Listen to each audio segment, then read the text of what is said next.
Welcome to this evening's event, and thank you to the Mississauga, the Huron, Wendat, Métis, and Six Nations Confederacy for their land.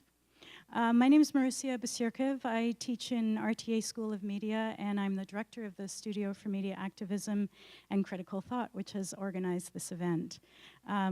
This event is part of our speaker series, Means of Production, which is supported by RTA and the Teaching Diversity Fund here at Ryerson.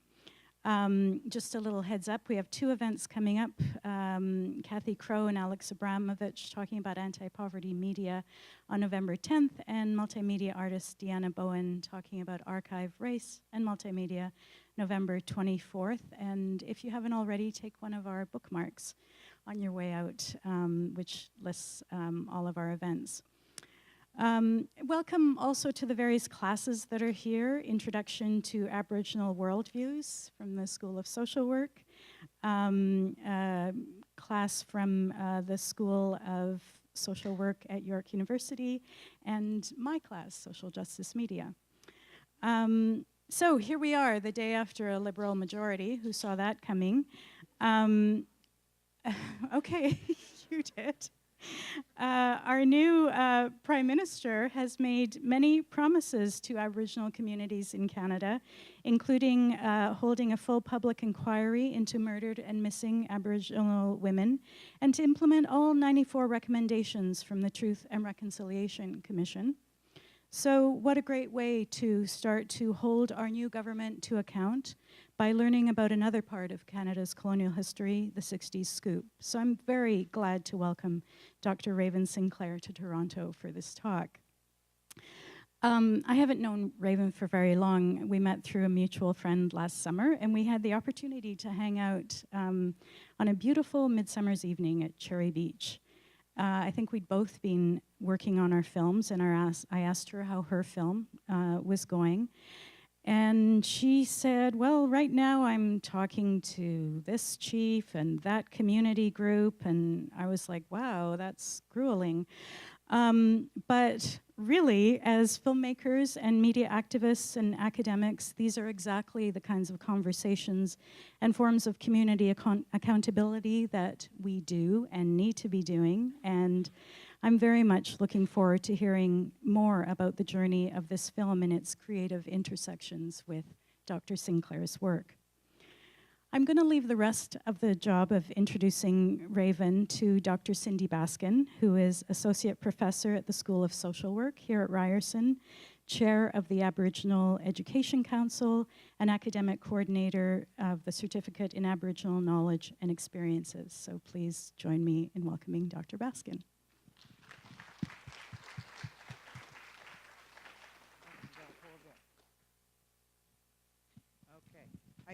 I'm reading it off here. It's the, you know how you get the sort of official introduction? It's on the phone, so I'm going to make sure I do that first. So Raven is Cree, Assiniboine, Sioux from Gordon's First Nation. She's an associate professor in the School of Social Work at the University of Regina, and she is also the assistant director of the Indigenous Peoples Health Research Center. She was an editor of Wichitawan, which is the first Canadian social work book written by First Nations, Inuit, and Métis authors who are educators at schools of social work across Canada. And I'm very proud to say that our school at Ryerson uses that book in the fourth year theory and practice course. Other than that, I know Raven is also a parent. How old's your daughter? 9, 10. Parent of a 10-year-old daughter.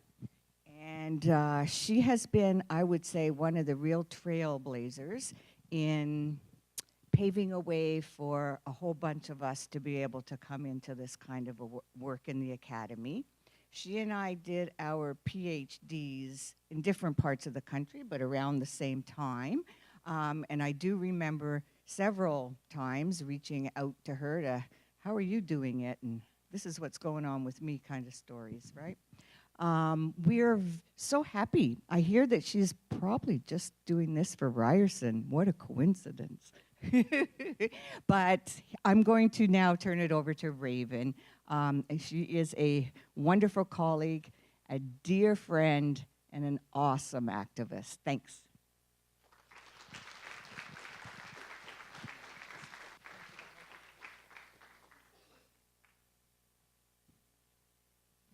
Well, thank you so much. It's a real honor to be here, and a little bit intimidating to have two introductions, but thank you for that. What makes this so exciting for me is that this is part of my life's work. And I remember when I was doing my PhD, I did my dissertation on the scoop, and I did a qualitative study and talked to Indigenous adults who as children had been adopted into white families, and asked them to talk about their experience of their identity. So how do you learn to become an Indigenous person if you are raised in a non-Indigenous context, right? So how do you be a duck if you're raised with chickens, right? It's a good analogy, and it fits really well. And anyway, so my PhD supervisor said, a good dissertation is a done dissertation. Those are words to live by for all of you who are students, right? A good essay, a good thesis is a done essay, a done thesis. And she said, don't make it, it's not your life's work. Right?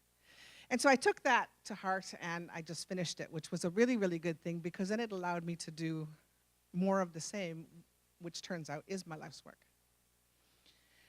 And so I've been able to write about this area and talk to people and make connections, community connections all over the place. And it's really nice to see lots of different people in this audience that I have connections with, some indirectly, but students, former students, and mentors, and mentors in academia, mentors in research, and so on. So thank you all for coming and taking the time on this Tuesday evening to attend. Sometimes I lose my train of thought, but that's okay. It always comes back. What I also really like about this opportunity is the community activism part. Because I've really, when you're an academic, you spend a lot of time in front of your computer and at your desk. And on Facebook, sometimes you get really agitated about something, and so you're typing a mile a minute, to get your opinion out. So sometimes we feel like armchair activists.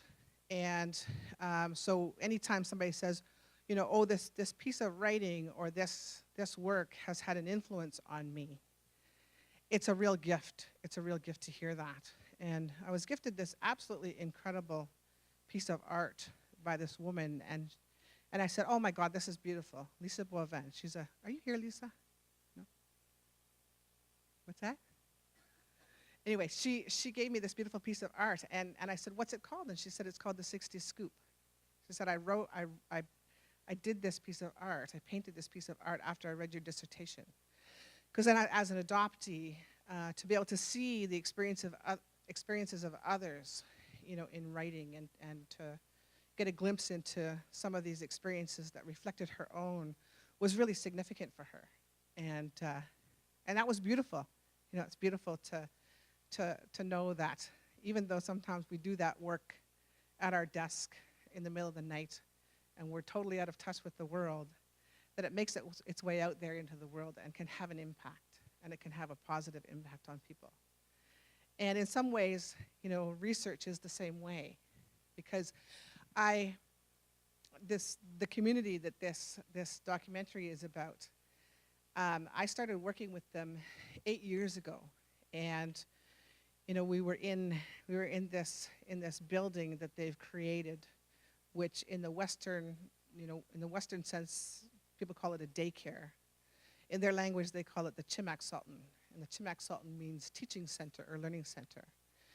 And so it's a daycare to meet those Western standards, of the British Columbia Ministry of Social Services in terms of daycare standards.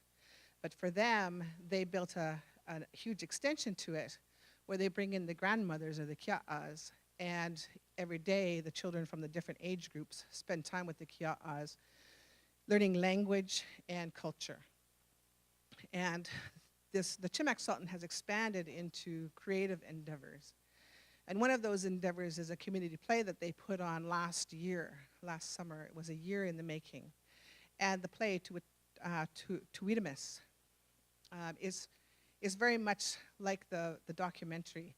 It's their community memory of the 60s scoop in their community and the impact it had on the community. And it's really profound. So I'm just going to backtrack just a little bit and tell you a little bit about who I am and my connection to this whole issue of the 60s scoop. So I'm an adoptee, and I was born in a little dusty town in Alberta, and my father died young, and so my mother was 28 with 8 children, and she moved us all back to Saskatoon, to the inner city of Saskatoon, when I was about 2 or 3, and we came into contact with child welfare because didn't have a lot of money, wasn't the same sort of social safety net at that time, and so we were apprehended several times. And at that time, social services was developing by leaps and bounds, and it was developing basically on the backs of Indigenous children. And so I went into care for the last time when I was 4. I might have been about 4 and a half. And I was placed in a family in the suburbs of Saskatoon, an academic family. And that was the last time I saw another Indigenous person until I was in grade 11. And the last time I was in sort of, embedded in the Indigenous community until I was about 24 years later. And so I grew up very white Anglo-Saxon Protestant and internalized those values and experienced racism on a daily basis. It's a very confusing experience because on the one hand, I had a lot of advantages. So we traveled overseas, we traveled within Canada. I took every lesson that you could possibly take. For some reason, the social worker put on my paperwork that I had a talent for music. And my adoptive mother took that to heart. And so she put me in every possible lesson she could, trying to, manifest this talent that I ostensibly had. And I didn't have it. But I can squeak out a few notes of flute, piano, drums, guitar, and several other instruments, right? But so I had lots of advantages, and yet at the same time, I experienced a lot of racism, and even racism within my well-meaning family, because for them and many other adoptees, they wanted to protect us from a harsh life, I suppose. And so, so we would be encouraged to stay away from those other Indians, the bad ones, because we're different, right? We're special. And so many of us were told this line. And so, it creates this incredible sort of chronic sense of cognitive dissonance to be an adoptee. And let's see, what else can I tell you about my story? So by the time I became a young adult, I was experiencing severe post-traumatic stress and depression and suicidality. And luckily I had some friends, and this one friend said, "Raven, you need therapy." And I listened to her and I went into therapy, and that started my healing journey. And that healing journey has taken a very long time. It's an unfolding process. And now I just generally facilitate the healing because I've walk that path. And when it comes to things like racism and oppression, it's not sort of a finite quantity. It doesn't ever stop. But we can learn really effective strategies for dealing with it. Really effective in-the-moment strategies for dealing with it. And you still have to do your grief work on a regular basis, but you can get to the point where it doesn't traumatize you anymore. And in fact, it can be a learning opportunity.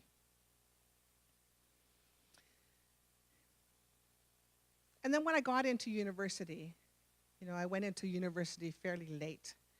And I started early. It just took me a long time to finish. My first degree took me 15 years. My second degree took me 2.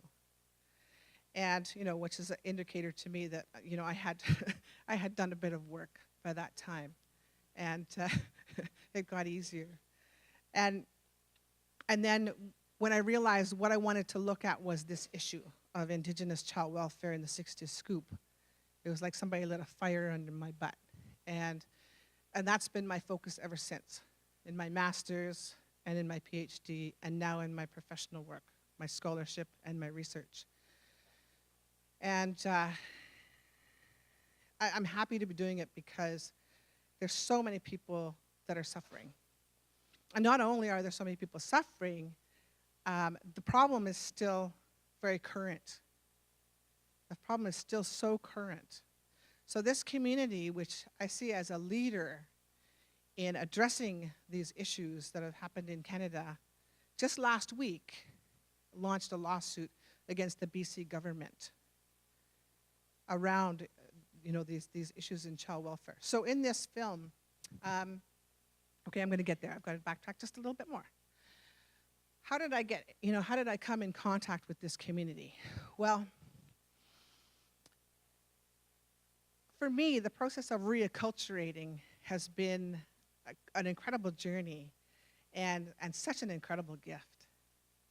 And I count myself fortunate because I wasn't taken away until I was 4. And so those years, those formative years are critical.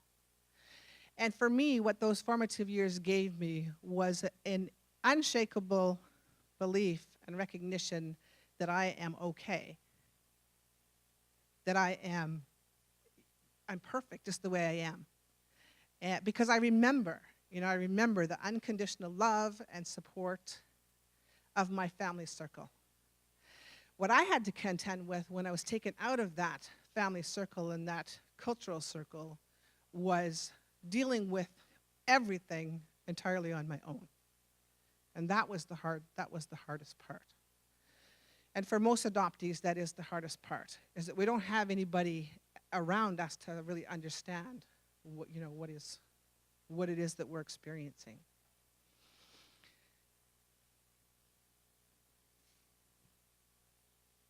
So, the community, right. Okay.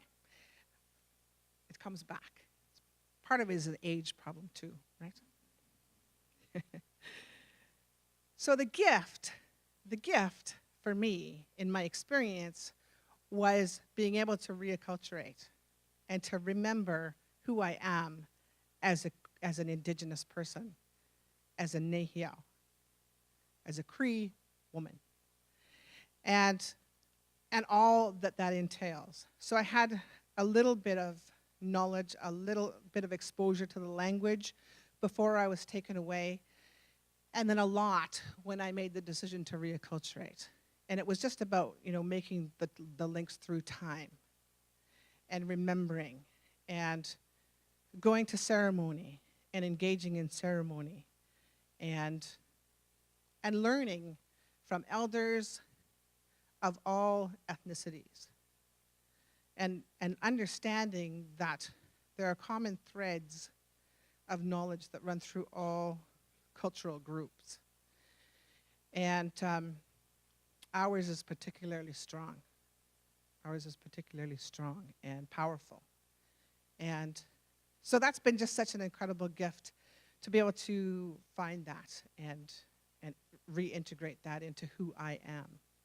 And so from that comes my understanding that everything happens for a reason, and that the way that things happen doesn't necessarily follow what we want or our timing. So sometimes I would think, oh, you know, when I was working on Wichitawin, the book, it took 6 years. And there were times where I thought, oh, I should just give up. Because trying to coordinate 9, 10 authors is like herding cats. Right? It's almost impossible, but it can be done.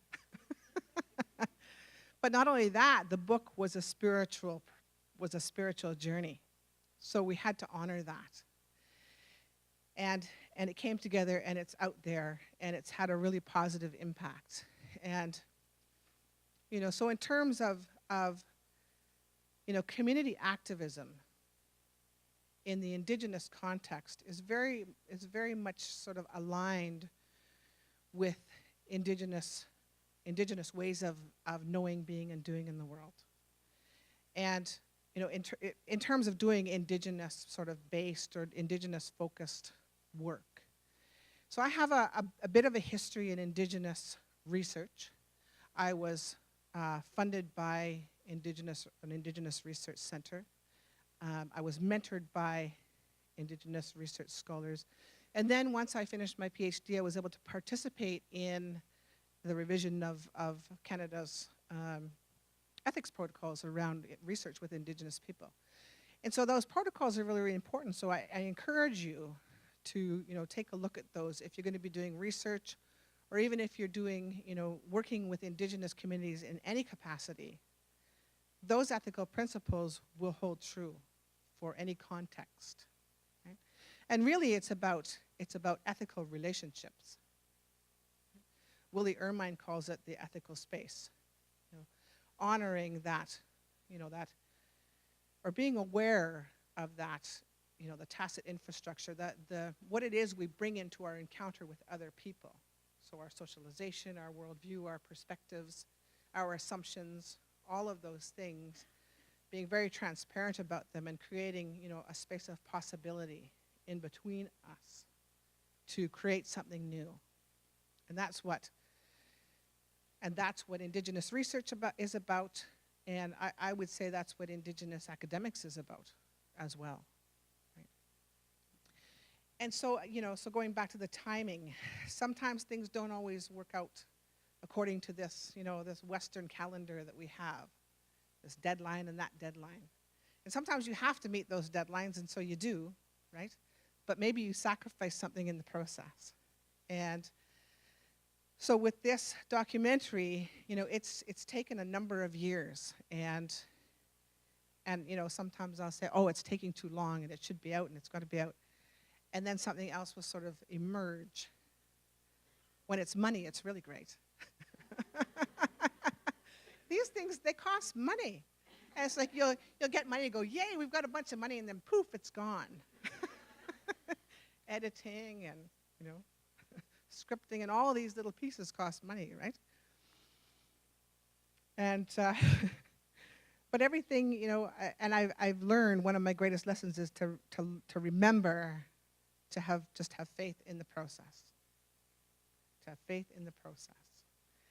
And you know, more and more that I get to experience the joy and the delight of experiencing that, experiencing how true that is.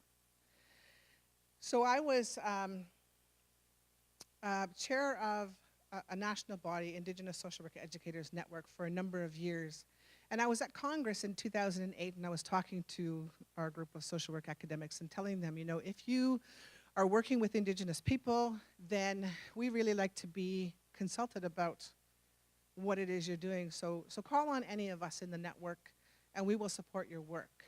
And after that talk, a woman came up to me and said, I am working with this community in BC, and as a non-Indigenous person, I just don't feel like it's my place. They want to start looking at some of these issues around child welfare.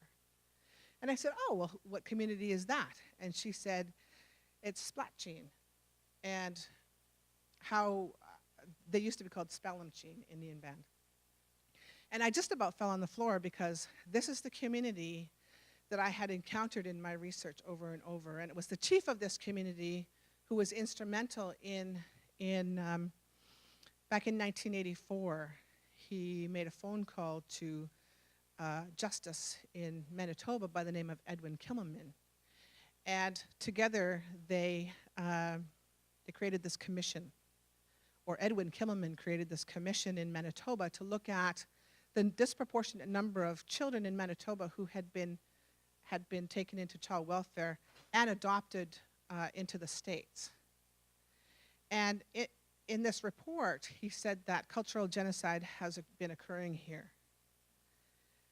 And Wayne Christian, the chief of Splatcheen, or Swalimsheen Indian Band, was instrumental in that. He was also the youngest chief ever elected in Canada. He was elected in, I think it was 1970, 71 at the age of 19, and he's still chief today. He's had a couple of breaks in there in between, but I think you'll be able to see some clips of him, and as well as clips of when he was first chief, because this community staged a protest in BC, and say hello for me. They staged a protest at the Minister of Social Services office, and because they were so tired of their children being taken away. And so when this woman said this band, I just went, oh my God, invite me out, I want to meet them.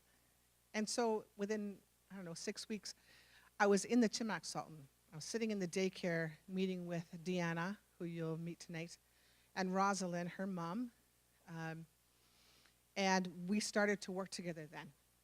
And then a couple of years later, in 2010, we started to work on this project of mapping the community memory around the 60s scoop. And one thing that I do want you to know about Rosalind, about Deanna's mom, Rosalind, and she's in the clip, is that she was chief prior to Wayne Christian being the chief. And she decided that she needed to go out of politics. And she recognized that the destruction of the residential schools on the people, on people's sort of well-being and psyche in the community, and then the problems, the terrible impact of the children being scooped out of this community, many times for no reason at all. She realized that she needed to start working with the children.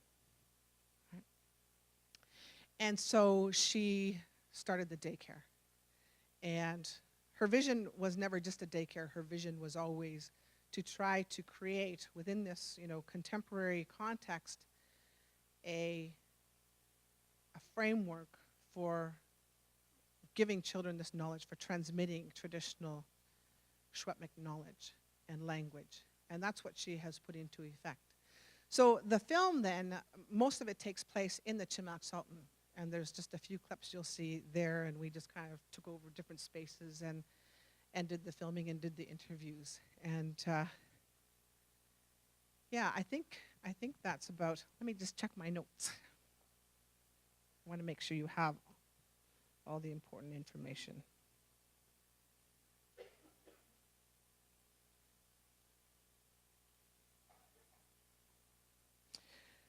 So a couple more points before I show the clip then is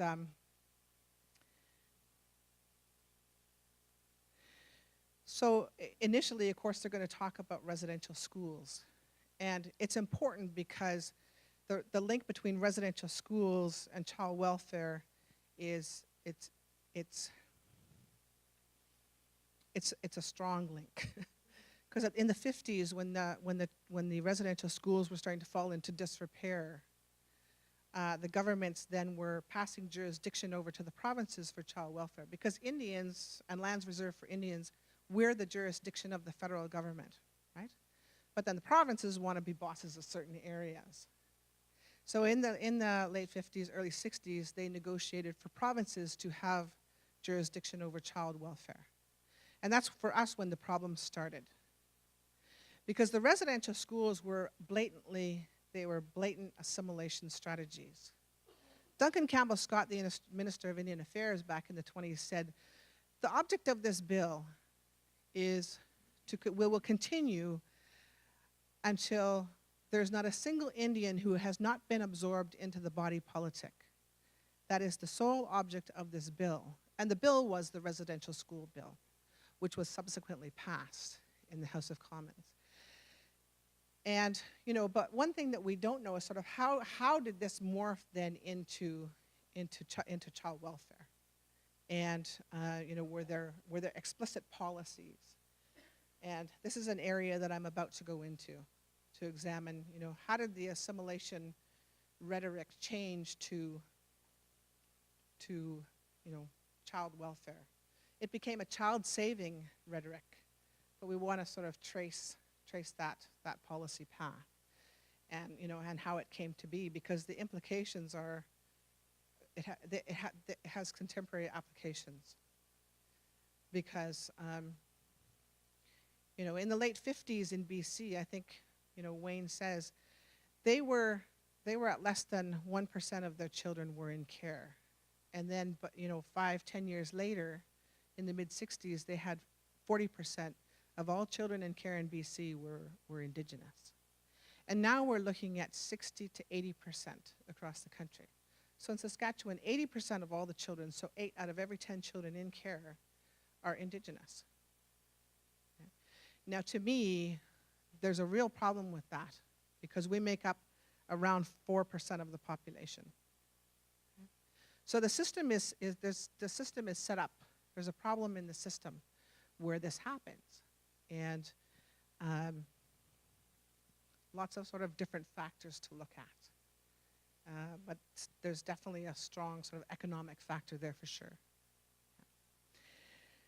So you'll notice that the link to the residential schools, and you know, some of the outcomes that the people experienced are very similar. Aaron, who was our videographer, Deanna's son, he wasn't a product of residential schools, but he was a product of the Chimac Sultan. So he grew up, he was one of the first, you know, little toddlers to go into this Splatcheen run and envisioned teaching center. And he grew up in that teaching center. One thing that you might notice is this shifts towards the end of the documentary, which you're not going to see, so I'm going to tell you. Is generally you're going to see a fairly low affect in some of the people who are talking. And what you're seeing is basically a community-wide post-traumatic stress outcome of residential schools, of child welfare. And yeah, so just, you know, just be prepared for that. And I think we will start the clip. Where am I at for time? Perfect.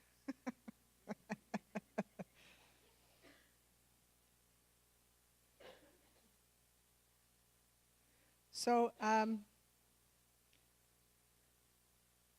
yeah, so I'll show you this 20-minute clip, and then I'll have a couple of comments, and then I'm going to Skype in with Deanna and Aaron, and they'll just talk to you about sort of their perspective, their experience, and then we'll have a Q&A. So I'm hoping that there might be a little bit of a time lag in the Skype, so just be aware of that if you have questions for them. Okay, you ready? Okay, now, before I start, I've always got a caveat for everything.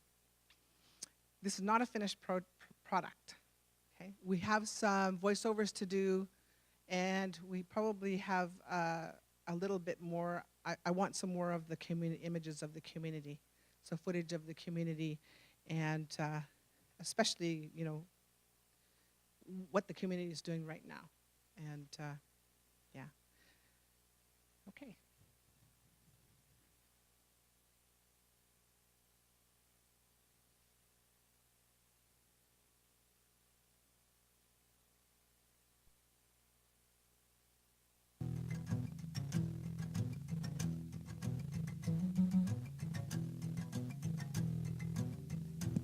I had come across this community a number of times in my academic work, and I felt a connection to this community because of my own experience as an adoptee of the 60s scoop. I've sat down with these people and I've talked to them and I've heard their stories, and You know, I can't believe what people in our community have lived through. We probably will have done over 30 interviews by the time we're done for this project. And I found out that I really didn't know a lot about this community or its history. You know, you see one person and they act a certain way and you instantly, you know, get an opinion of them. It's been quite a learning experience. Yeah, I've definitely learned a lot more about this community and a lot more about an Aboriginal history that a lot of people in Canada don't even know happened, which I think is the worst part about it. The number of people that have shared their experiences, it's like getting multiple sort of lenses on this issue from all different perspectives of what happened and just how it devastated the community and how so many people are still struggling to deal with their own emotional trauma from it. And this is the community's project, the community's information. It's going to be the community's collective memory in this video. And in so many ways, I'm just kind of following the process. You know, it's not the best thing to talk about, but I think it's a very important thing to talk about, just so that people will have a better understanding. In order to heal, one of the most important things is to remember and tell your story in the presence of witnesses. And I think that's what this is about. It's about remembering and telling the truth about terrible events. Yeah. There's a truth to be told here. Let the creek flow direct you home. In a makeshift boat I float, just like a voyager of the olden days. And through the rapids I imagine never parting from this place.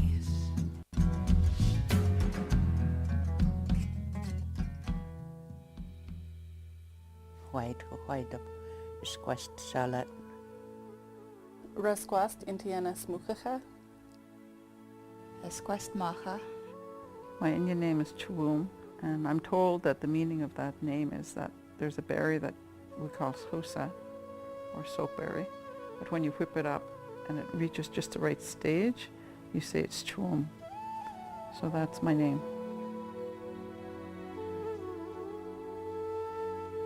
My grandfather said one day, "You want to come to the mountains? We'll go find some huckleberries." We had one horse. I walked up. I let my sister ride the horse all the way up to the mountain. We'd see grizzlies, black bears, deer. We're picking huckleberries on the way. Any kind of berries we see. Sometimes we'd mix it. Spend 3 days in the mountain. It was a good life with my mum and dad and my grandmother. I think all them people a long time ago, they worked hard. My mom taught us a lot how to preserve foods, drying berries, smoking salmon, drying deer meat, all that without refrigeration and electricity. So me and the wife, we still practice that. When a child is born, if it's a girl, you're the mother's helper. If a child is born, it's a boy, you're your dad's helper. You're the hunter, you're the fisherman, you're the worker who can help feed the family. That sort of, the old ways. Everybody was friends, you know, we used to go to church here, the whole community, and meet and talk, you know. My grandmother used to have a big cookhouse in the summer, in the fall. She'd feed all the people, she'd invite them all the way from Chase, no matter where it was. You'd all go over to her house and she'd feed them all. And Grandpa and Granny had that new house built next to the log house. People used to come to listen to stories. They're what we call legends or jiptaklas in our language. And come and listen, and she'd have tea and jam and snacks on, and pies. Her pies were the best. They were really just melt in your mouth pies. I spent the first 4 years of my life with my grandparents. I was the eldest and they raised me. My father is Chinese, and when I was growing up, that was always a big secret, you know, and I only ever remember meeting him once when I was about 5. And I found out that my mother was actually sold to my father, and which hit me really, really hard, because I couldn't understand that, like how that could happen. So a traditional adoption, you were raised by your auntie? My second cousin, my mom's second cousin. Yeah, my grandmother's cousin. From a different family. He lived off reserve. Mm-hmm. Yeah. And how old were you when that happened? Right at birth. In the Splatching culture, traditionally, a long time ago, grandparents used to raise the children while the parents were away working. And in today's modern age, my son, Aaron, was the firstborn grandson, and my mother raised him. A lot of people have trouble, you know, when they're young parents. And I was lucky enough to have my mom there, you know, that she could look after Aaron. And that was the custom, you know, and my mom has done just that. I mean, she's raised Aaron with all of our traditions, our protocols, our customs.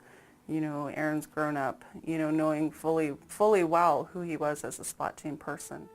She really influenced, I guess, my morals and right from wrong and how to be a better person, I guess. Just because she's, I don't know, she was a bit older, a bit more grounded, I guess. Yeah, a bit wiser. She's a kia, you know, not eligible. She is the matriarch of our family. You know, she is the holder of the culture and the language and the family values, you know, and, you know, it was her rightful place to raise you. Yeah.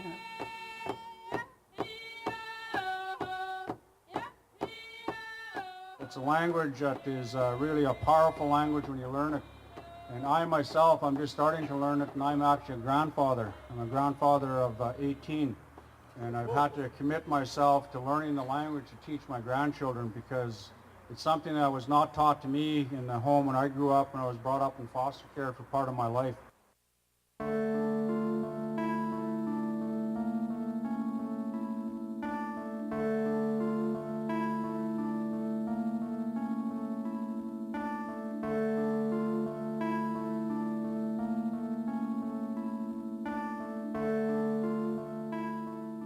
The main street just walked in, like, and then they had the RCMP on their side.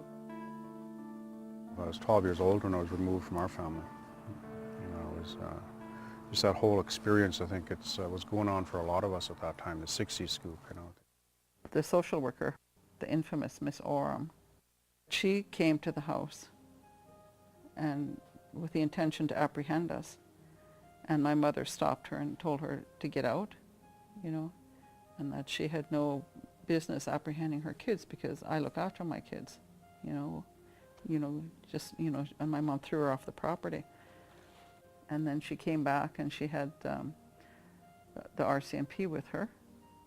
In the meantime, my mom had told us to go in the house and lock the door, and no matter what happened, don't open the door.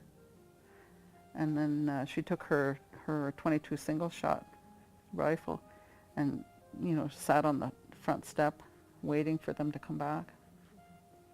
Mm-hmm. And my mom, by this time, she was really riled up, you know. And the constable, I think Constable Teskey, that was his name, and he said to my mom that, you know, he understood there was trouble and that the social worker was just there to do her job, you know. And my mom said to the RCMP, you know me, you've seen me around this community. You know damn well, that I look after my children, and nobody's taken my kids. The only way that you're going to take my kids is if you put a bullet through me first, And she said, and I'm serious, and you, and she pointed at that social worker, look at your breasts. You got tits enough there to go make your own kids. Why you want to come around here and steal my kids for? You'll be the one who gets the bullet first. She told her that. You can shoot me after, but you'll have a bullet too.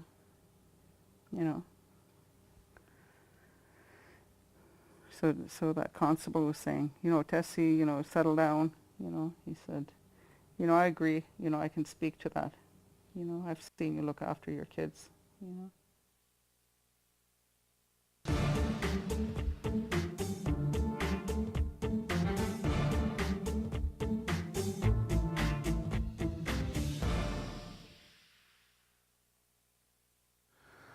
I didn't realize how many people were impacted until I came back. My mom was sitting on the bed with my youngest sister. She was only 2 months old at the time. And I just asked her what happened. She said they came and got all the kids. I said, why? She said, well, I don't know. And I think, I really don't know. I'd have to look at it and think about it, but I don't really know. But maybe because she was a single parent, I don't know. I really don't know. And maybe she couldn't stand up for herself. And I have no idea. I really don't know, quite honestly. Mom was away working when they took them. And she was trying to raise, get some money for groceries and stuff. Yeah. We as children were groomed to be the mother's helper. Like, we look after each other, like the oldest child looks after the younger ones. While your mother's busy doing this and that. And same with the father. Takes the son along in everything he does. And Shirley and I tried to keep the house clean and feed their brothers. And we managed for several months until one day the ministry caught us and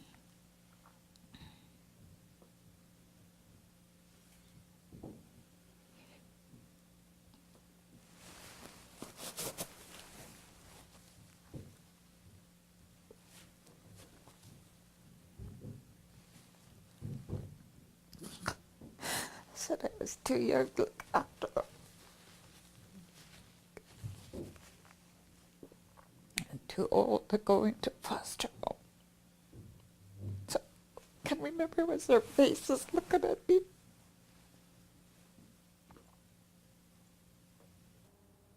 But it almost seemed that they were appalled at the conditions that existed on the reserve. So this would be now like early 50s, right? Because I wasn't very old. And it seemed like the word that was going around the community, I think when you heard people talking about it, it was, well, they took their kids away just because their house is not big enough.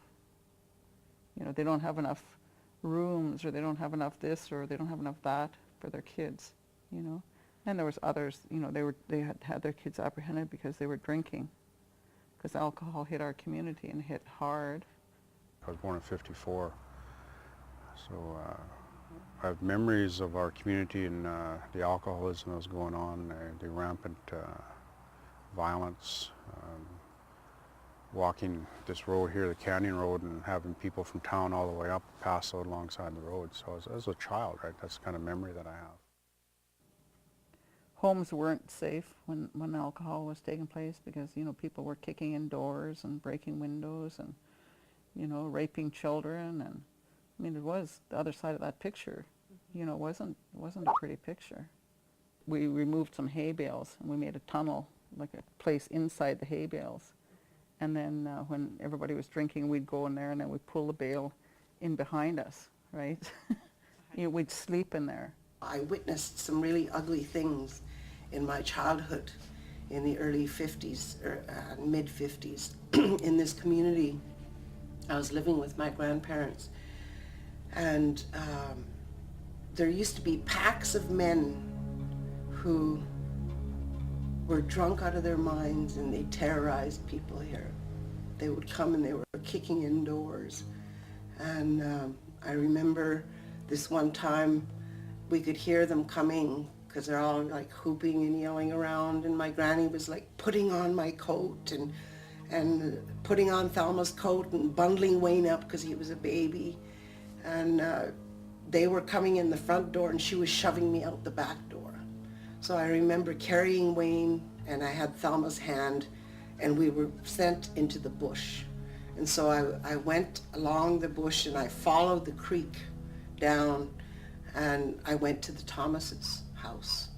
And I remember being terrified, really terrified, just not knowing, like if my mom and Granny and anybody who was in the house was going to be dead when we came back, if we came back. It was like all this unknownness. As well-intentioned as our parents were, they really didn't have any control once they were drunk. They couldn't protect themselves and they couldn't protect us.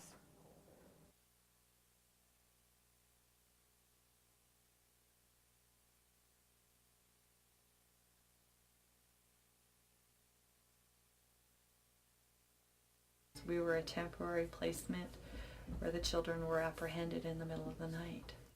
These children were brought into our homes in a lot of cases in alcohol related, where, like I said, we'd either go to the Enderby Hospital because the Enderby Hospital was still open, or we'd go to the RCMP, the old local detachment that used to be on this end of town, where we'd pull in and the police officers are entertaining the children and we would take them home with us. Those were really impressionable moments that these poor little kids, wow. You hear grown-ups talking, but you just don't realize the impact that it's had on these young children. I don't think most of our people really understood what was going on. They didn't know how to get through the system, to have access to their children, to have their children returned to them. I remember standing in front of that magistrate telling me that I abandoned my daughter, which I didn't, but I couldn't prove it. And you weren't allowed to speak up. The magistrate said, "I'll let you know when you can speak up." I couldn't defend myself. And he told me that I would never get her back. And true to their words, I never got her back. And my mom, it just made her worse. She just said, "What's the use now? My kids are gone. They won't give them back to me. I might as well just drink." And what she said was, "Drink myself to death." I went, "No, I'm still here. We'll find a way." But we never did get them back, and they came back on their own. And quite angry with Mom, actually, because of what they thought she did, but it wasn't her fault. In the 60s, it was hopeless. They know darn well they'll never get their kids back. I think nobody told them, well, at least you can try, but knowing that what they were up against is the provincial government. So then they'd black out their reality, drink more, make the reality more ugly. Every time they would come back to their reality, it became uglier and uglier, and then they just gave up. A lot of them just gave up and just continued to drink harder, you know, believing that their kids are better off, some of them, you know. It's a world we can't, you know, it's a world we are having a difficult time functioning in, you know. We can't provide for our kids. You know, we can't dress them the same as the kids in the schools are dressed. We can't hardly understand their language when people are, what they're talking about. You know, the kids might be better off. Let somebody else raise them up and give them the good way. Give them the education.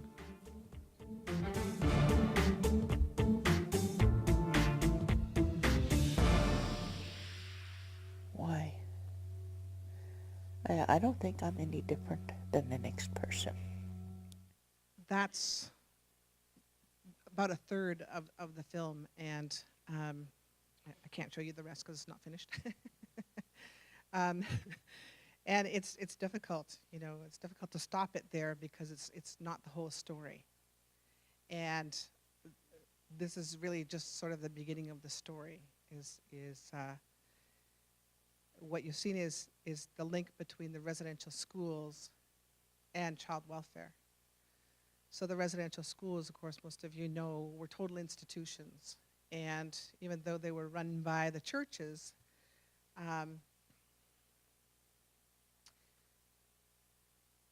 most of them were pretty bad.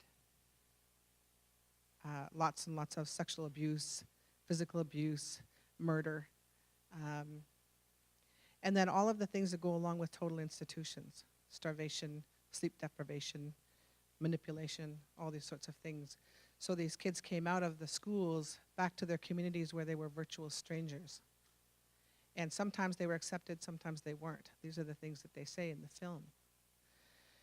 And so lots of social disarray. And what do we as humans do when we're, you know, in extreme stress and trauma?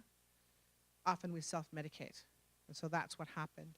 So it became this vicious cycle of alcohol and child welfare.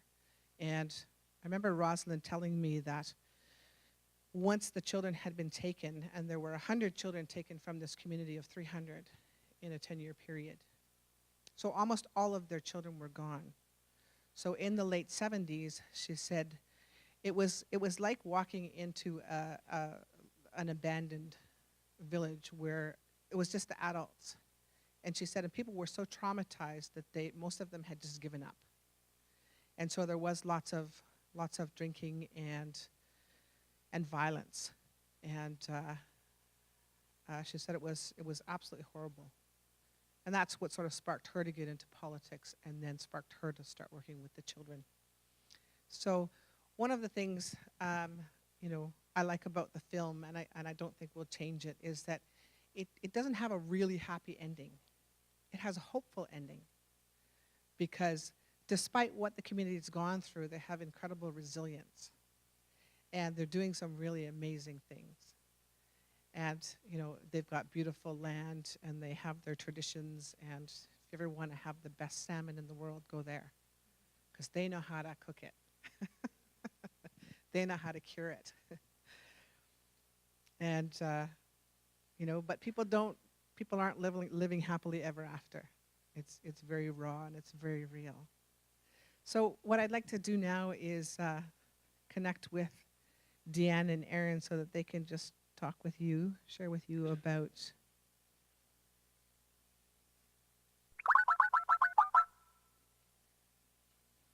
the process of the project.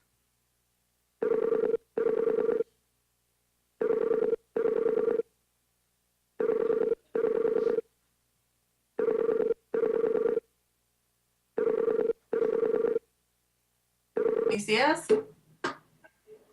I will be able to in a second. And I push the right button. Okay. On. There we go. Okay. So, you know, when I in the beginning of the film, one of the things that was captured is I said, this project belongs to the community. The film belongs to the community. It's about the community. I'm just following their lead. And so it's my pleasure to introduce to you Deanna Leon on the right and her son Aaron. And Deanna is the director of the Chimmack Sultan and has been for many years. And Aaron is the videographer on the film. So Deanna and Aaron, if you could just talk about whatever you want to talk about. You have a captive audience here. And I'll turn this around so you can see people. Oh, this might not work. What's that?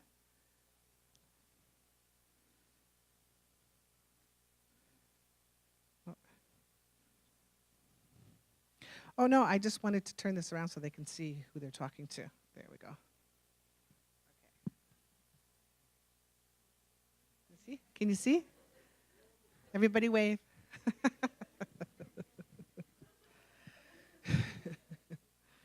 So Deanna, I shared with people sort of how I came to be involved in the community, just in terms of meeting Joni, and that then I ended up in the Chimmack Sultan one day, and we've been working together ever since. And maybe you can just tell people about the process from your perspective of the film and what you're hoping for it. Okay. Well, I think the process of developing the film. Oh, let's get some kind of feedback there. Are you guys hearing that? Yeah. Okay. Well, maybe you turn it around. We won't get it.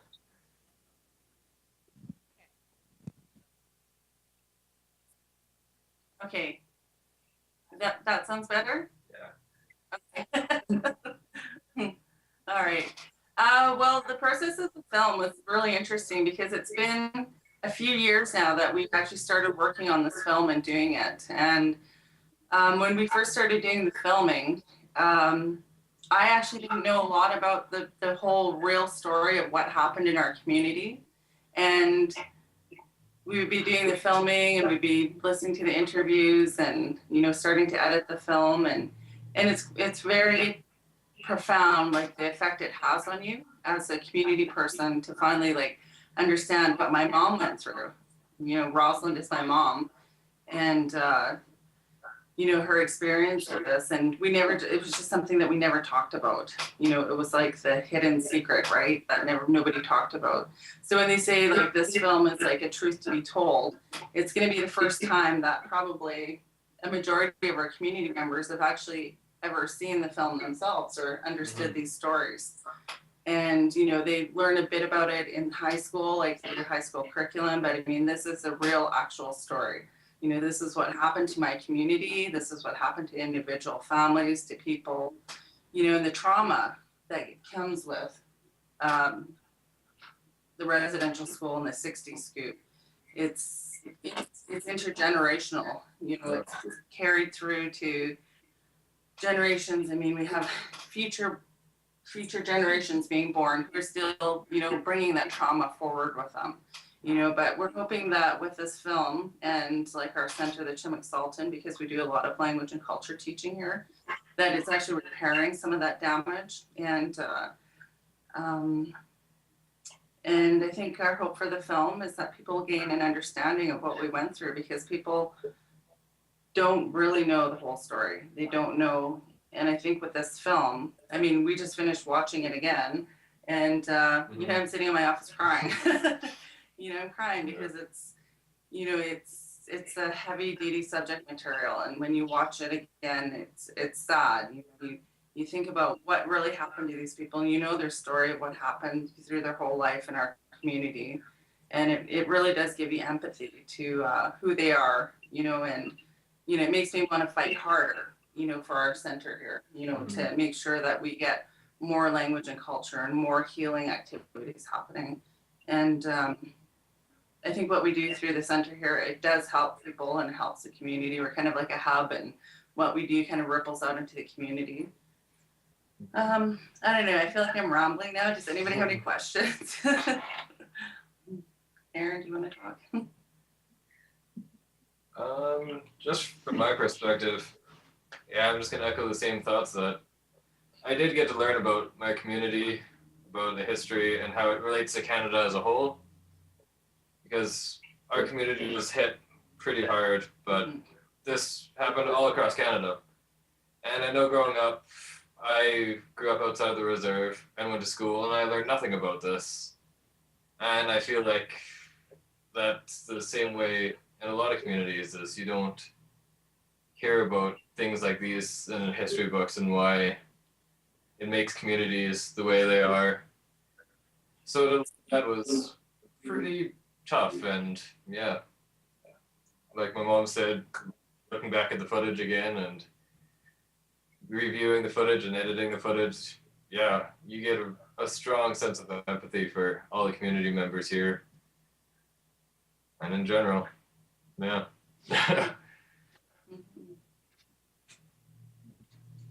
Does anybody have any questions while Deanna and Aaron are available? What do you think this documentary shows best in how you report and research these communities through these interviews, and if you hope it's a good representation of how other media should do so in getting the full story? Well, from what I've seen, it represents both sides of the communities pretty well, and I think that's important because a lot of the times you can get lost in the negativity of what happened.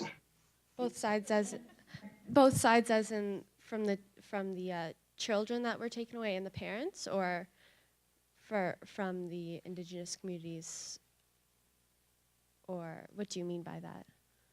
So what does the documentary represent well? I think it really represents the stories well, because a lot of it is the words of the people, right? Their stories, and they're telling it to you right then and there. I think what Aaron was referring to in terms of both sides is that towards the end, there's a little bit more about what the community is doing now. And what the film highlights is a community play called Tuwitamis. And that play was about the 60s scoop, as I had mentioned. And so in some of the footage around that, you get to see, and in parts of the film, you get to see some of the traditional activities that people engage in, and some of those activities that take place in the Chimek Sultan on a regular basis with the little kids coming in and working with the kia'as. And so that's where sort of that hopeful piece comes. And so I think that's what Aaron was referring to, is that, you know, there's a good balance there. And so, you know, we cut it off I cut it off just when, you know, they're getting pretty intensely into the very difficult stories and the emotional turmoil that occurred at that specific time of the scoop. And, you know, in the midst of that social disarray. And, you know, and that's difficult to watch and witness. And so the community is very resilient. And so there's other perspectives. You know, it's important to know and to see people doing these other things, because that's the more complete picture, I guess. Yeah. What's happening now? The scoop was in the 60s. Are Aboriginal children and youth still being adopted out by social services at the same rate, or, I mean, a higher rate than white children in our country? Yes. Right now, we have, BC has about 60 to 70% of kids in care, and Saskatchewan has up to 80. So across the board, the average across the provinces is 40 to 50% of all the kids in care are Indigenous. So yet kids are still being removed at a phenomenal rate. One of the unique things about Splatcheen, though, is that they're the only First Nations community in Canada to have a child welfare bylaw. So back when Wayne became chief, he wrote up, because under the Indian Act, we can create bylaws for our own communities. So he created a bylaw giving them jurisdiction over their children. And the way it works is that when you write a bylaw, you send it to the Minister of Indian Affairs for your province. And they have 30 days to respond. And the minister at the time buried that bylaw in a pile on his desk. And after 30 days, it became law. Yeah. And so for the past, 30 years, they've had jurisdiction over their children, and Wayne says they're probably the only First Nation that can say they know where every single one of their children are. But what's happened in recent years, in the last 5 years in particular, under the current government in BC, is that they're not honoring that bylaw. The province is asserting their jurisdiction over the children and insisting that the children fall under provincial jurisdiction. And so being a little bit intrusive in some of the child welfare issues. And so just last week then, Wayne, on behalf of the community, Splatching community, launched a civil suit against the Ministry of Social Services for British Columbia to try to bring them back into line and into accordance with the bylaw. Yeah.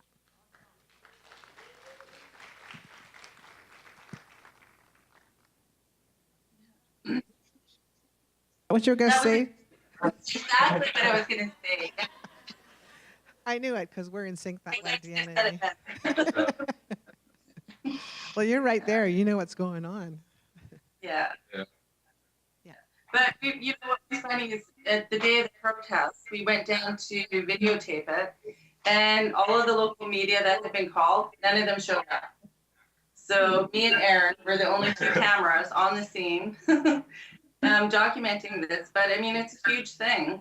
And we were the only people there documenting it. And it was for our documentary purposes, because we are documenting like this process of, how we're renewing ourselves. And, this is part of it. We're taking control of our children back. And, our band is saying enough is enough. We don't want any more of our children adopted out to homes. They should be coming back to our community, part of us. So, I don't know. I guess I was glad to be there, but a little disappointed that there was no local media whatsoever. Yeah. Yeah. Yeah. There is a question up here. I just wanted to know, for those that were given their story, throughout the film so far, are there more members that are going to be given their story that are those that experienced the 60s scoop? Well, I think there are a lot of people in our community that we didn't interview. So, we kind of got like a broad spectrum of people. But there was a lot of people, in the film, we talk about a large demographic of people who've never returned to the reserve, and that's largely a group of women around the ages of 50 and 60. Who've never come back to the reserve after residential school. They may have came back briefly, but they moved away and never came back. I mean, those people, they have different lives and they're living in different places. So I don't know. I think what this film is going to do is spark people to tell their stories. Because it's almost like sexual abuse in a household. It's something that you would never talk about to anybody, right? And that's this secret is held in our community. People don't talk about it because it was traumatic. They don't talk about losing their language, how hard that's been, and it's just people are starting to actually talk about it now. It's become okay to talk about it. And I think in that aspect, it's going to be healing because other people see this and they'll want to tell their stories. So hopefully we'll have more forums or more avenues for them to be able to do that. Yeah. A lot of people were just interviewed quite a few people. Due to the editing process, we could show everybody's story for this, and then a lot of people declined to be interviewed too because the history is so painful and they didn't want to remember it or relive that. So that's been a big part of this process too, is creating an atmosphere. Yeah, just making sure they're comfortable with this. Mm-hmm. There was a fairly high level of fear. even for the people that participated, because many people had never talked about it. And it was the same with the Truth and Reconciliation Commission process. Many people had never, ever shared their story about their residential school experience. So, so we anticipate that this will, maybe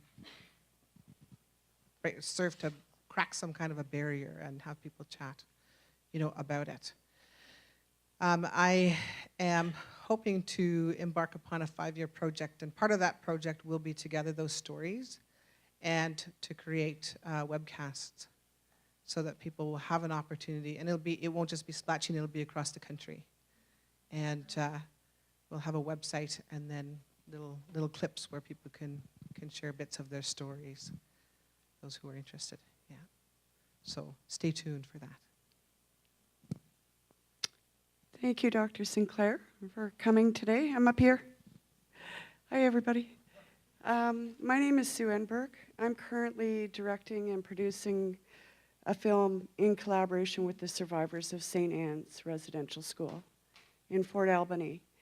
And I'm wondering if your film is going to cover the criminal proceedings that are coming about, or the class action suit. And I just want to give you a heads up right now that you better be prepared to stand your ground for a long time, because the Canadian government is obstructing justice every step of the way with the St. Anne survivors.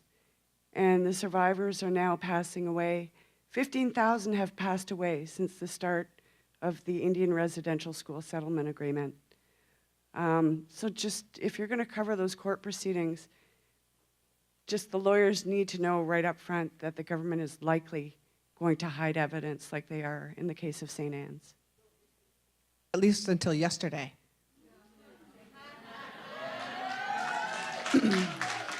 Yeah. And I'm personally going to hold Trudeau to his word around a new relationship with Indigenous people. Yeah, yeah. And we can all do that together, yeah. He seems well-intentioned, so we can only hope.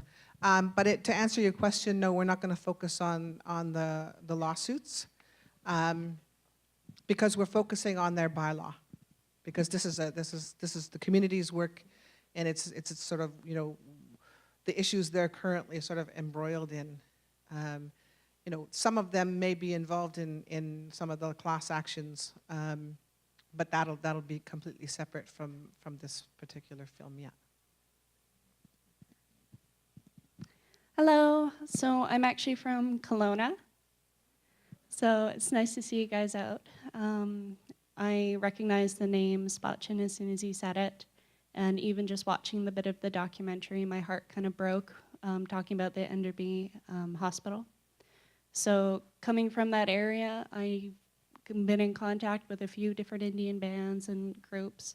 And as a non-Indigenous person, I'm very curious about what non-Indigenous communities can do to support either this specific project or with the activism happening to change with this situation.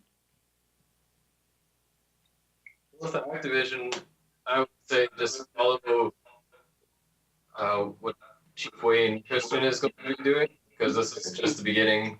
He just gave notice, so there'll be quite a few proceedings after this. For the history, just becoming more knowledgeable about histories that happen in communities, not even necessarily our community, like whatever community you are, trying to maybe dig around and see what, I don't know, there. Like we were trying to tell our story, and there's many stories out there. So, yeah. Yeah, and there's lots of different ways to support. Supporting a language and culture program in your community would probably be really huge. I mean, language is the most underfunded thing there is out there. And in most of the communities across Canada, I know in our community, we have less than 1% of our people who can still speak the language. Mm-hmm. And of that less than 1%, these are elderly grandmothers who are the last holders of our language. And they've got diabetes, they've got heart problems, they're blind, you know, they have mobility issues, osteoporosis, like a bunch of stuff that, you know, should prevent them from being teachers, but they still will come to our center every Monday, Tuesday, and Wednesday to work with the children because they want to give them the language before they're gone. So I know in other communities, I'm sure it's the same where you guys are from or around there. I mean, if there's a local language and culture program, you know, that helps regenerate the damage that's been done through residential school in the 60s scoop. And it's, you know, there's scientific research out there about that. And our center was profiled, I think that was about 6 years ago or something, from the foundation. I want to say anyhow, but we were one of 10 pilot projects in Canada that with Negan, yeah, that they said that, you know, that actually healed the traumas of residential school. So that those kind of programs, like in your local communities, I mean, those would be good to support too. And, you know, keep posted, like we have a Facebook page, like at Slotchine. And if you would like to follow what our Cookbee Wayne Christian is doing, I'm sure they'll have information on there where people can support it or, you know, be part of it. But what's happening here, like this court challenge to the province of British Columbia, is actually going to affect every band in Canada in the end. You know, the outcome of this court case. You know, we're the only band in all of Canada that has full jurisdiction of our own children. You know, where we can say, you know, we have our own child welfare program, and it should be that way across Canada, you know, but I know we are the only one in BC, definitely, you know, that has full jurisdiction. We're under federal jurisdiction, you know, for our child welfare program. Yeah, but the province has been adopting children out without proper consent to us, and so that's what this whole court challenge is about. You know, because we want to protect our children and we want to reduce the number of children that are in care, that those children should be returned to their communities instead of being adopted out as a money-saving measure for the government. So that's my understanding of it. Yeah, and I wasn't going to get all political here either. But, you know, I'm just, you know, following what our chief has said, you know, and that's the direction that he's given, so. Yeah, but I think that media is a great way to have a social voice, you know, in this 60 Scoop documentary. You know, I think it's different than any other documentary I've seen. And I think that, you know, when we get to the finished product, you know, and hopefully it'll be broadcast, you know, nationally so that people get a better sense of what it is we're doing. And what we do with when we document stuff like this, it's because we want to educate people and we want to share that with people and give them an understanding and as you might say, walk a mile on my moccasins, you know, to gain that understanding because, you know, we are all brothers and sisters. We all work together. We all live in the same country and, you know, we're not going to heal or get stronger unless we're working together. So anyhow, that's, yeah. Thank you very much. I'll just elaborate a little bit. So Cookbee Wayne Christian, Cookbee just means chief in Secwepemc, and you can follow him on Facebook, and again go to the Splatching site. You can feel free to write a letter to Christy Clark, you know, in support of the Splatching ban bylaw. And as you know, as both Deanna and Arian said, just become more knowledgeable and support local activities. And if you know any wealthy benefactors, send them my way, because we can always do more editing and more filming. Yeah. Thanks. I just have a question about, I guess, like the distribution of the film. What are your like hopes and dreams for where you see this ending up? Can I expect to see it on like APTN in the future, or on CBC, or at a festival, or where, like, where do you want it to go when it's done? He asked where we're hoping the film will go and, you know, where it'll be shown and that sort of thing. Well, we're going to edit it for APTN. So I think it has to be 45 minutes, and it's a little bit longer than that right now. So that's one thing we're going to do, and then we'll just kind of see where the wind blows us. You know, I certainly didn't anticipate getting an invitation to share a little bit of it here, and my guess is that that's how it will unfold, is that we'll be invited different places to show it. Yeah. Yeah. I have a question for you, Dr. Sinclair. I'm a student of social work. For the last 5 years, I've been studying Aboriginal, but that movie, it seemed like something new to me again. Like every time I saw the story and I see the 60 scoop, it's always something new to me. So in the document, we talk a lot about having the children going back to their community. The only thing that I feel like is a little bit missing to me is how we're going to reintegrate those children who lost their value, their culture, their belief. And that's a lot of drama. There's a lot of damage done. So there is any support in place from the government or from the community to receive those children who's been lost. So I'm wondering in that point, so what could be done for a complete healing, because there is damage done. So my question to you is, we say we have to tell the story, because the story, by telling the story, you could find healing, but it's also is a very painful process. So if they could have some more investment or support to help those children deal with what's been done to them. Thank you. I would like to see Splatcheen held up as an example of how we can approach child welfare. And so some of the participants that you didn't see in the film, you know, they've opened their homes to children in the community for the last 30 years and have raised, you know, 50 to 60 of the children. And, you know, it's a little bit extreme because of contemporary circumstances, but traditionally, that's how it worked, was through kinship care. And so we have a lot of work to do in terms of finding the supports for kinship care. And but I think, you know, I think that maybe that's one of the things that this film can do.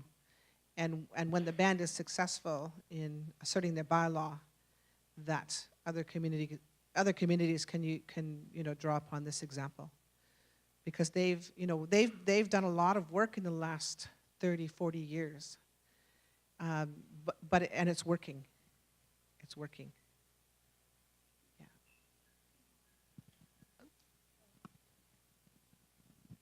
I have some good news in Ontario on that front. In May of this year, over a dozen First Nations got together, and with the approval of the Ministry of Youth and Social Services, formed their own agency, which has been in the works for 25 years, and the agency is called Kunuwani Mano. And they have the responsibility for every Indigenous child that goes into care up in Northern Ontario. So that means that basically there's 200 CAS jobs that will no longer be required, because they'll be done by First Nations people. Here within, and their mandate is to make sure that the child is integrated into the culture and understands the protocols of their nation. And here within the GTA, every Indigenous child in care comes under the purview of the Native Child and Family Services of Toronto, which is also very active in maintaining that cultural contact. But I know some of you might have wondered, like, why on earth is this still going on? You know what they say, follow the money? Okay. You see, the residual rights for looking after First Nations children falls on the federal government. What they have done is outsourced it to the provinces. Back in the 60s, when a whole bunch of faculties of social work were being started up, just like here at Ryerson by Ben Carniel in the late 60s, they had this huge number of BSW graduates that they had to find jobs for. And the easiest thing to do was to target the vulnerable. So the provinces made an arrangement with the federal government that for 85% of the cost, 85 cents on the dollar, they would look after First Nations children. And the feds were delighted with that because they saved 15% and the province made 85% profit. So basically what the province is doing is making money on the backs of Native kids. And that number now has switched from 85 to 93 cents on the dollar. So yes, follow the money. It'll give you your answers. Yeah, and it's a system that is entrenched, and a lot of people are invested in it in some way. And a lot of people are working to fight against that system as well, including my friend Ben Carniol, who is here. My friend and mentor. Hi, Ben.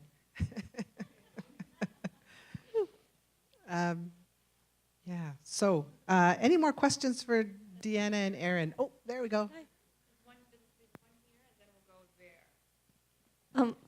Hi. In the documentary, what I found really powerful was when, along with the storytellers' stories, you started to see the drawings that accompanied them. And even though they were just little sketches, they made the stories more powerful, I felt. So I wondered how that came about, adding those drawings and including those drawings as a part of the telling the story.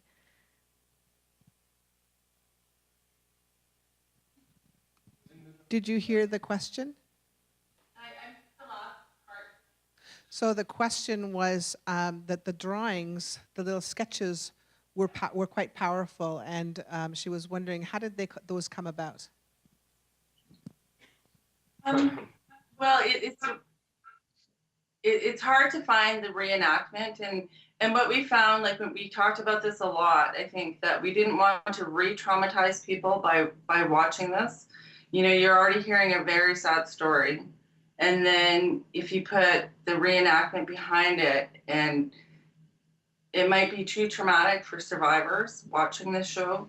So we thought if we did drawings, that would, kind of lessen that impact. And I think that, we're very lucky to have Dr. Sinclair on the project, because she did all of the interviews with everybody that we interviewed, and she's also a counselor and, able to, kind of help people, if they got too deep into their trauma. So I think, we're very cognizant of that, and also with the music, we've struggled with the music a lot because we don't want to make it super, super sad.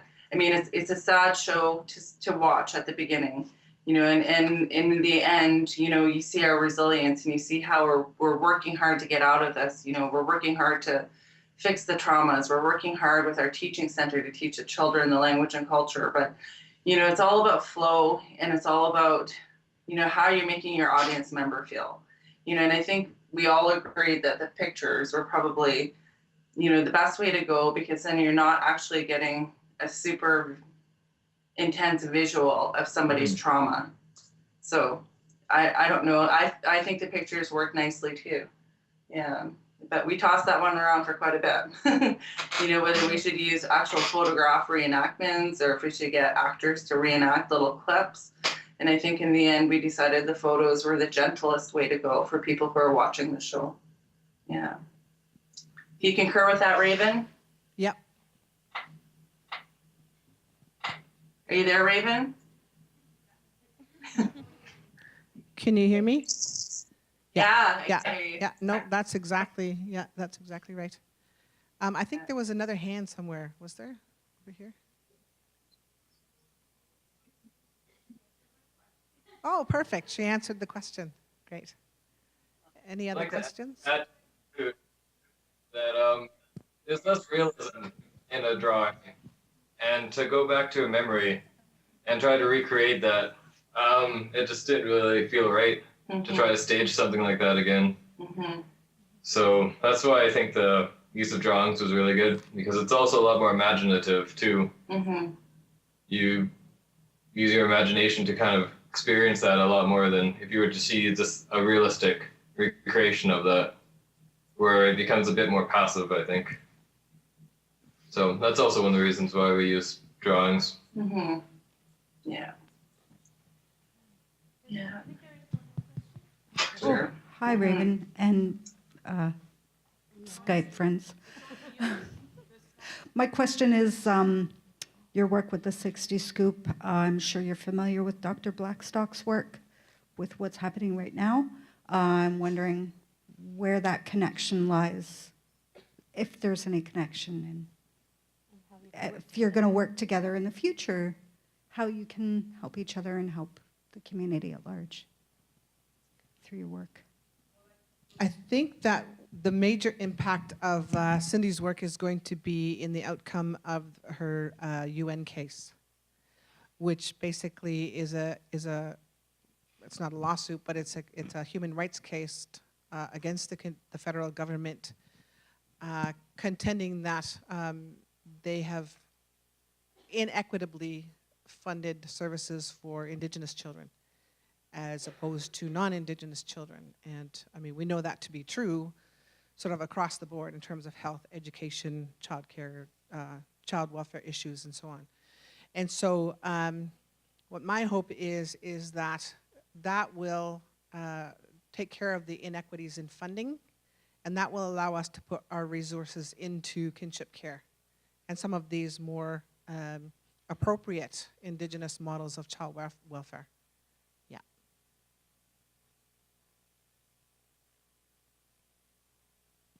And Cindy's going to be working with me on this, on the next stage of this work on the Scoop. Yeah. All right. Where are we at for time? We're starting to wind up? Okay. All right. Well, thank you so much, Deanna and Erin, for showing up.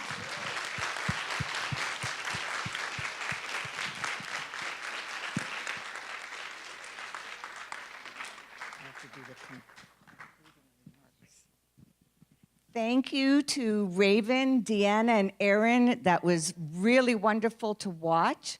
It was also very informative. I love how Raven told her story, because this isn't just a part of her work, it's a part about her life experiences moving into the future as well. I really look forward, and I'm sure everybody else does, to see the finished product at some time in the future. That would be awesome. I also need to let you know that there will be a podcast. How do we, on the website? Studio 4 Media Activism website. Hopefully you got that. Which is really good. And tell people about it, because I know there are people who couldn't come tonight. So if they can watch it, that would be really terrific. I also have a little add-on that I'm going to do. I do this every now and again when there's an audience like this and I hear about education. So I want to give a little push. We now have a new certificate. It's called Aboriginal Knowledges and Experiences. This is something that just started last year. It's through continuing education. It is open to every single student on campus, and it is open to community members, Indigenous, non-Indigenous, doesn't matter. All of the courses are focused on Indigenous worldviews, politics, et cetera, and every single one is taught by Indigenous instructors.